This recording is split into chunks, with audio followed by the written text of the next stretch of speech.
So I just thought I'd make this little video. I basically have been trying to make this a video about self-doubt and like overcoming comparisons to others. So watch out for that for sure, but it's just not going well. And yeah, I was trying to piece it together and it's just kind of falling apart. So I just thought I'd make a little video on a completely different topic. Why not just have fun with it, right? So basically, I listened to the White Album last night by the Beatles, and if you don't know, like you probably won't, because I've not really done this before, but I'm a humongous Beatles fan. And to be fair, I've got some covers on the channel, so and I'm gonna be doing more of that for sure. But I'm a humongous Beatles fan, and when I was listening to the White Album last night, I was just kind of blown away by its simplicity and how many great songs are in there and the variety. And it just got me kind of thinking right now, like, what is the difference between a good and a great album? What is the big kind of difference maker? And it's an interesting question because, the Beatles were all kind of hating each other around that time of the White Album. And all of those songs are kind of solo projects, but somehow they all come together. And the album as a whole really has a cohesive feeling to it. It's really intimate. You feel like you're in the room with the Beatles. You're at Abbey Road while they're recording. And it's kind of like the introduction of the Beatles using session musicians as well, which is cool. You've got Eric Clapton, you've got the vocalists on Good Night. They're experimenting with tape recordings on Number Nine. Um, terrifying song. But yeah, I was kind of just thinking about this, and then on another kind of side tangent, like I think that cohesiveness is what makes a good album great. Obviously, you need good songs, they need to be well written, all of the above. You can't get around that. But I've listened to plenty of albums which have had great songs across the board, but it wasn't a good album. You know what I mean? And I'm pretty sure it wasn't just to do with the quality of the songs. It was the cohesiveness of the album.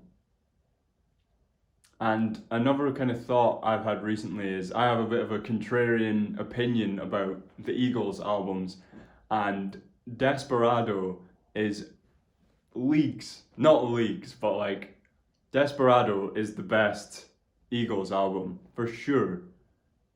Like I love Hotel California and I love the other one, One of These Nights. And most people would put those above, but I think what makes Desperado so good is that you got this kind of like dusty spaghetti western kind of vibe throughout the whole thing. All the songs have a cohesive nature, but they're not all about the same thing. It's kind of like you're this weary wanderer, you're the desperado, and you enter the album and it's just beautiful, man.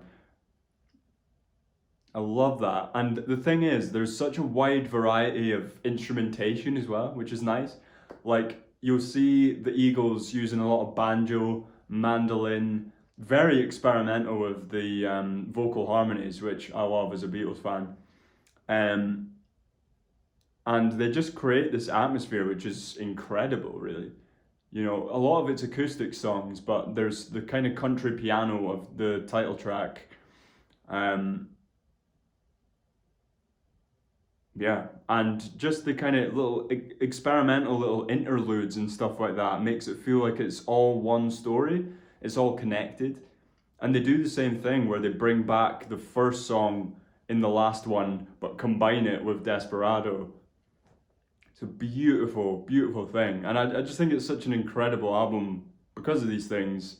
And it's very similar to the White Album in how it's so cohesive. It's glued together. And I think this is what makes a good album great. It's what separates it.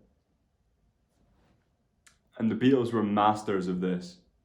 When you think of their discography, it really changes after Help. You've got Rubber Soul, and then that's like just songs, just pure beautiful folk music, but so experimental. And that was the just complete changing point of music, and it's been influenced since Rubber Soul and Dylan going electric. And that was at the same time. It's like 1965 was such a beautiful year for music, man. You know, Dylan went electric and the Beatles went rogue. um, and then, yeah, the cohesiveness of that album as well. And then you go to Revolver and it's completely different. Still just complete creative expression and creative genius on display.